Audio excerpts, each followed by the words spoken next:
அருண், என் டப்பால சிப்ஸ் காலியாக போகுது. நான் சாப்பிட்டுட்டு உங்களோட எடுத்துக்கிறேன்னு. எடுத்துக்கோ மீனா. ஆண்டி, உங்களுக்கு சிக்கன் நல்லா வெட்ட தெரியுமா? கடையிலே வெட்டி வாங்கிட்டு வரல, நீங்க வெட்டிட்டு இருக்கீங்களே. சரி, என்ன செய்ய போறீங்க? கோழியை வெட்டி குழம்பு வைக்க வேண்டியதுதான், வேற என்னத்தை போட்டு வைக்க? ஆண்டி, நீங்க செய்யறது போர் அடிக்குது ஆண்டி. மாலாக்கா நல்ல வெரைட்டியா செஞ்சு கொடுத்தாங்க. நீங்க ஏதாட்டும் ஒரு குழம்பு வச்சு சோறு பொங்கி வச்சிடுறீங்க. வேற எதுவும் சைடிஷ்லாம் செய்ய மாட்டேங்கிறீங்க. வீட்டுக்கு வரவளுக்கு பூரா சோத்து மூட்டையா இருந்தா என்ன செய்ய? எல்லாவளும் இப்படித்தான் இருக்காளுங்க. இப்போ தான் அந்த சிம்ரனா உங்க அம்மாவும் ஊரை விட்டு போனாளுங்க. அதுவும் நியூ இயர்க்கு தான் போயிருக்காளுங்க. இப்போ வந்துருவாளுங்க 2 நாள்ல. இவ வேற வந்து உட்காந்துக்கிட்டு சோறு சோறுன்னு அலையிறாளுகம்மா. எல்லா வேலையும் என் தலையிலேயே கட்டிடுறாளுங்க. என்னை பார்த்தா இவளுகளுக்கெல்லாம் எப்படி தெரியுது? சிக்கனை குழம்பு வச்சுட்டு உனக்கு கொஞ்சம் பொரிச்சு தாரேம்மா, தின்னு. மீனா, சிக்கன் 65 வேணா நான் ஹோட்டல்ல வாங்கி தரேன். அம்மாவை தொல்லை பண்ணாத. வயசானவங்க பாவம், அவங்களால என்ன செய்ய முடியுமோ அதை செய்யட்டும். ஏங்க, ஹோட்டல்ல வாங்கி சாப்பிட்டா வீட்டு சாப்பாடு மாதிரி இருக்குமா? நம்ம வீட்ல டெய்லி ஹோட்டல்ல தானே சாப்பிடுறோம். இங்கேயாட்டு வந்து வீட்ல சாப்பிடலான்னு பார்த்தா இப்படி பண்றீங்களே. உன்னை யார் ஹோட்டல்ல வாங்கி சாப்பிட சொன்னா? டெய்லி வீட்டுல சமைச்சு சாப்பிட வேண்டியதானே? அட்லீஸ்ட் இங்க வந்தாது நீ சமைக்கலாம்ல. இங்கேயே வந்து ஆர்டர் போட்டுட்டு உட்காந்துக்கிட்டு இருக்க. என்ன சொன்னீங்க? நான் சமைக்கணுமா? இந்த வார்த்தை மட்டும் எங்க அப்பா காதுல விழுந்திருக்கணும். என் பொண்ணை சமைக்க சொல்லி கொடுமைப்படுத்துறீங்கன்னு உங்க மேல கேஸே போட்டிருப்பாரு. என்னது, சமைக்க சொன்னதுக்கெல்லாம் கேஸ் போடுவீங்களா? அடி பாவி சண்டாளி, உனக்கு நான் என்னெல்லாம் செஞ்சேன்? மர்மவான்னு தலையில தூக்கி வச்சுட்டுல ஆடுன. நீ என்னடானா என் பிள்ளைய இப்படி கொடுமைப்படுத்திக்கிட்டு இருக்கியே. என் பிள்ளைய மிரட்டி உருட்டிக்கிட்டுல இருக்க. என் பிள்ளை உங்ககிட்ட என்ன பாடுபட்டுட்டு கிடக்கானோ தெரியலையே. மர்மவளே, வீட்டுக்காரர்கிட்ட இப்படி எல்லாம் பேசக்கூடாதுமா. கொஞ்சம் மரியாதையா பேசுமா. வீட்டுல நீ சமைச்சு கொடுக்கலாம்ல. என்னது, நான் மரியாதையா பேசணுமா? அவர் பேசுனதெல்லாம் கரெக்டா? டெய்லி என்ன சாப்பாடு செய்ய சொல்றாரு. நான் என்ன வேலைக்காரியா? நான் படிச்சிருக்கேன், நல்ல வேலை செய்யறேன். நான் ஏன் வீட்டு வேலையெல்லாம் செய்யணும்? அடி பாவி, என் பிள்ளைக்கு தினம் ஹோட்டல் சாப்பாடா செஞ்சு கொடுக்கறதுக்கு வலிக்குதாக்கும் இவளுக்கு. மாலா, மாலா எங்க இருக்கம்மா? சீக்கிரம் வா. என்னல வரும்போதே மாலாவை ஏலம் போட்டுக்கிட்டு வர? என்ன விஷயம்? கையில என்ன அட்டைப்பட்டி? ஏம்மா, மாலா செருப்பு பிஞ்சிட்டுல, பாவம் பிஞ்ச செருப்பையே தச்சு தச்சு போட்டுக்கிட்டு இருக்காம்மா. பார்க்க பாவமா இருந்துச்சு. அதான் வேலைக்கு போயிட்டு வரும்போது அவளுக்கு ஒரு செருப்பு வாங்கிட்டு வந்தேன். எல்லாம் அன்னைக்கே சொன்னல செருப்பு தச்சு போடுங்கன்னு. அப்புறம் எதுக்குள்ள புது செருப்பு வாங்கிட்டு வந்த? துட்டு என்ன மரத்திலே காக்கி? ஏம்மா, நீ சும்மா கடை. மாலா செருப்பு பிஞ்சிட்டுன்னு கேட்டதுக்கு செருப்பு தச்சு போடுன்னு சொல்ற. உன் சின்ன மருமவா ஷாப்பிங் போறேன்னு சொன்னா 10,000 ரூபாய் பணம் கொடுத்து விடுற. எனக்கு தெரியாதுன்னு நினைச்சியோ? ஐயோ, நம்ம அம்மா இப்படி இல்லாம பண்ணாங்க. தெரியாம போச்சே. அண்ணனும் அண்ணியும் இவ்வளவு கஷ்டப்பட்டுக்கிட்டு இருக்காங்களா? சரி, செருப்பு வாங்கினா ரைட்டு. பூ என்னத்துக்கு? ஏம்மா, செருப்பு கடை வாசல்ல ஒரு பாட்டி பூ வித்துக்கிட்டு இருந்தாங்க. மாலாக்காக வாங்கிட்டு வந்தேன். இப்ப என்ன தப்பா? என் பொண்டாட்டிக்கு நான் பூ வாங்கி கொடுக்க கூடாதா? முதல்ல அவளை எங்க, அதை மட்டும் சொல்லு. அவ எங்கள வீட்டுல இருக்கா? அவ ஆஸ்பத்திரியில கிடக்கா. என்னது, ஆஸ்பத்திரியில கிடக்காளா? என்னாச்சுமா அவளுக்கு? ஒன்னும் இல்ல மவனே, லேசா கால் சுளுக்கிட்டு அதுக்கு தான் ஆஸ்பத்திரிக்கு போயிருக்கா. என்னது, கால் சுளுக்கிட்டா? நேத்து நான் வேலைக்கு போகும்போது கூட நல்லா தானே இருந்தா. ஏல கூறுகட்ட குப்புராசு, சுளுக்கு என்ன சொல்லிக்கிட்டா வரும்? காலையில வீடு தொடச்சிக்கிட்டு இருந்தாளா, லேசா சோப்பு தண்ணியில வலிக்கிச்சு போல.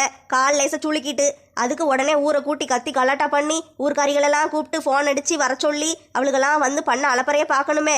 ஐயோ அம்மானு கத்தி ஆஸ்பத்திரிக்கு ஆட்டோ பிடிச்சி கார் பிடிச்சி ஓடுனாளுக. போய் ஆஸ்பத்திரியில சேர்த்துட்டு எனக்கு 2 லட்சம் ரூபாய் தண்டத்துக்கு செலவு. நான் கொண்டு போய் பில்லு கட்டிட்டு வந்திருக்கேன். வட்டிக்கு வாங்கியிருக்கேன்ல. ஏம்மா, ஆஸ்பத்திரியில சேர்க்கிற அளவுக்கு என்னம்மா ஆச்சு? என்கிட்ட யாருமே ஒரு வார்த்தை கூட சொல்லவே இல்லை.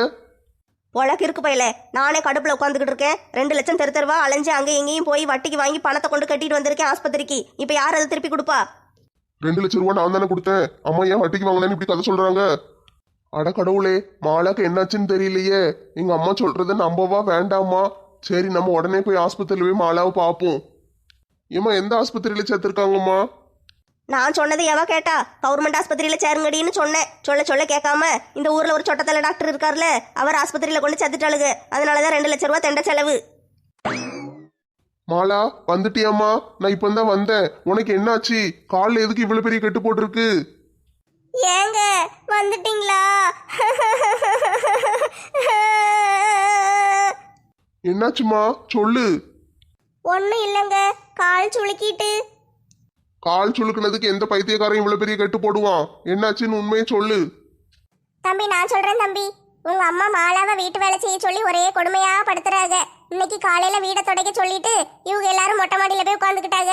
இவ வீடை துடைக்கன்னு சோப்பு தண்ணியில வலிக்கி உளுந்து காலை உடைச்சிட்டு கிடந்து ஐயோ அம்மானு கத்திட்டு கிடக்கா. யாருமே வந்து தூக்கி கூட விடல இவளை. உங்க அம்மா அப்பவும் வந்து சோறு பொங்கிட்டியான்னு கேட்காங்க. நாங்க தான் அந்த பக்கம் வந்தோம். அந்த நேரத்துல நாங்க வந்ததுனால பார்த்து தூக்கிட்டு போய் ஆஸ்பத்திரியில சேர்த்து ஆபரேஷன்லாம் பண்ணி கொண்டு வந்து விட்டுருக்கோம். அதுக்கு 2 லட்சம் செலவாச்சு தம்பி. உங்க அம்மாட்ட கேட்டதுக்கு வட்டிக்கு வாங்கி கொடுத்தேன்னு வந்து ஆஸ்பத்திரியில அதுக்கு வேற கலாட்டா பண்ணாங்க. ஏதோ நாங்க அந்த நேரத்துல பார்த்து வந்ததுனால காப்பாற்ற முடிஞ்சது. இல்லைன்னா காலு போயிருக்கும் டாக்டர் சொன்னாரு. ஏம்மா என்ன இதெல்லாம்? லேசா சுளுக்கு தான் பிடிச்சிருக்குன்னு சொன்னேன். இவ்வளவு கதை நடந்திருக்கு, என்கிட்ட யாருமே சொல்லவே இல்லை. மவனே இதெல்லாம் ஒன்றும் நடக்கல மவனே. இவளுக்கு சும்மா புழுவிட்டு கிடக்கலுங்க. இவளுகளெல்லாம் நம்பாத. ஏம்மா நீ பேசுறது உனக்கே நியாயமா இருக்கா? காலில் இவ்வளவு பெரிய கெட்டு போட்டு ஆபரேஷன் பண்ணி அனுப்பியிருக்காங்க, புழுவுற அழுகாங்க. லட்சுமி அக்கா, நீங்களாவது போன் அடிச்சு சொல்லியிருக்கலாம்ல. மன்னிச்சிருங்க தம்பி, நான் ஃபோன் பண்றேன்னு தான் சொன்னேன். மாலா தான் வேண்டாம், எங்க வீட்டுக்காரர் வேலை செஞ்சுக்கிட்டு இருப்பாரு, தொல்லை பண்ணாதீங்கன்னு சொல்லிட்டா தம்பி. சரி நான் கிளம்புறேன். உங்க வீட்டு பிரச்சனை நீங்களே பாத்துக்கோங்க. நீங்க வரலன்னா இப்ப நான் மாலா கூட துணைக்கி இருக்கலான்னு தான் வந்தேன். அதான் நீங்க வந்துட்டீங்கல்ல, இனிமே நீங்களே பாத்துக்கிடுவீங்க. நான் போயிட்டு வரேன். ரொம்ப நன்றி லட்சுமி அக்கா, நீங்க செஞ்ச உதவியை நான் மறக்கவே மாட்டேன். இனிமே நான் பாத்துக்கிடுறேன்க்கா. நீங்க வீட்டுக்கு போங்க, அண்ணன் தேடுவாரு. சரி தம்பி, மாலாவை பத்திரமா பாத்துக்கோங்க. கொஞ்சம் அவளை ரெஸ்ட் எடுக்க வைங்க. நான் போயிட்டு வரேன். மாலா நான் போயிட்டு வரேம்மா, உடம்ப ஜாக்கிரதையா பாத்துக்கோ. சரி லட்சுமி அக்கா. எங்க அட்டைப்பெட்டியில என்னது இருக்கு? உனக்கு செருப்பு பிஞ்சிட்டேன்னு உனக்காக செருப்பு வாங்கிட்டு வந்தேம்மா. எந்த காலில் கொண்டு செருப்பு போட? அதான் காலை உடைச்சி கட்டி வச்சிருக்கே. இனிமே என்னத்துக்கு எனக்கு செருப்பெல்லாம்? புருஷனை பார்த்த உடனே என்ன நடிப்பு நடிக்காளுவ? எப்படித்தான் கத்துக்கிட்டு வருவாளுகளோ தெரியலம்மா. மூஞ்சையும் காலையும் வச்சுக்கிட்டு என்ன நடிப்பு நடிக்கா? அலெக்சத்தா, அந்த செருப்பு கொஞ்சம் காட்டுங்களேன். மாடல் எப்படி இருக்குன்னு பாக்குறேன். மீனா சும்மா இரு. சும்மா நேரம் கெட்ட நேரத்துல நீ பாட்டுக்கு என்னத்தையாவது சொல்லிக்கிட்டு இருக்காத, பேசாம இரு. என்ன அருள் இது? சும்மா பார்க்கலாம் தானே கேட்டேன். உங்களுக்கு என்ன பிரச்சனை? இந்தாம்மா பாரு.